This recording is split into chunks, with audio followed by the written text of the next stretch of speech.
नमस्कार शिक्षक साथियों। कक्षा 2 के पहले पाठ 10 फिंगर्स में हम विद्यार्थियों को उनकी अपनी बॉडी और हैंड्स के मूवमेंट से जोड़ते हैं। यह कविता बच्चों को एक्शंस के माध्यम से शब्दों को समझाने, पहचानने और व्यक्त करने का अवसर देती है। इस कविता का फोकस है नंबर 1, नई शब्दावली को पहचानना, जैसे fold, shut, tight, quite, jump. Number 2, body movement और साउंड के माध्यम से भाषा अधिगम को मजबूत करना। नंबर 3, एक्शन बेस्ड लर्निंग के जरिए बच्चों में सेल्फ एक्सप्रेशन और कोऑर्डिनेशन को बढ़ावा देना। कविता को पढ़ाने से पहले बच्चों को वार्तालाप से जोड़ें, जैसे तुम्हारी कितनी उंगलियां हैं? क्या तुम अपनी उंगलियों से कोई चीज कर सकते हो? तुम अपने हाथों से क्या क्या कर सकते हो?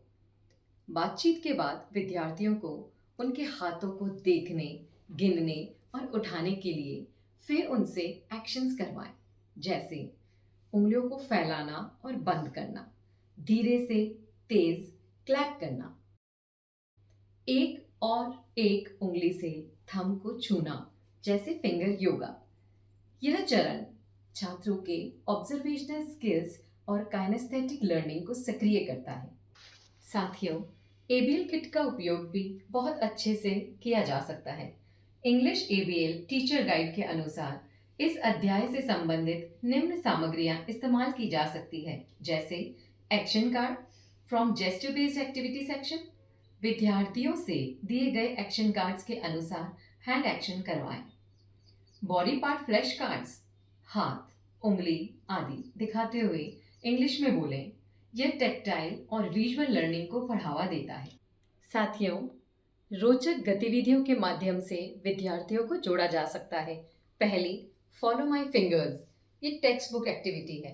शिक्षक कहें touch your thumb, clap twice, hide fingers behind your back और विद्यार्थी इसका अनुसरण करें। It improvises listening and motor coordination. Number 2, finger yoga, ये टेक्स्ट बुक रेफरेंस से की जा सकती है। विद्यार्थियों को एक एक उंगली से थंब को टच करने के लिए कहें, फिर उनसे शेप बनाने को कहें, जैसे हार्ट शेप, सर्कल, एक्सेट्रा। ये एनहेंस करता है हमारी मोटर स्किल्स को। नंबर 3, हैंड आर्ट एक्टिविटी, विद्यार्थियों से पेंसिल से अपना हैंड आउटलेट बनाने के लिए कहें। शिक्षकों के लिए सुझाव, कुछ ऐसे सजेशंस हैं जिससे कि गतिविधि को और रोचक बनाया जा सकता है। बच्चों को मूवमेंट बेस्ड अभ्यास में शामिल करें। इंस्ट्रक्शंस को इंग्लिश और होम लैंग्वेज में दोहराएं। बच्चों को उत्तर बताने के बजाय उनके जवाब तक पहुंचाने में सहायता करें। कविता की लाइंस को एक्सप्रेशंस के साथ पढ़ें और विद्यार्थियों से दोहराने को कहें। समापन, यह कविता विद्यार्थियों को अपने शरीर, भाषा और कल्पना शक्ति से जोड़ती है।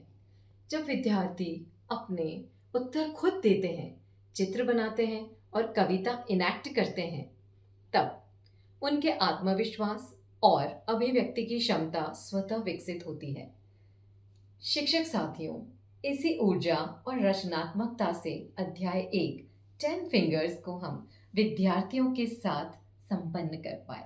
इसकी आप सभी को बहुत बहुत शुभकामनाएं।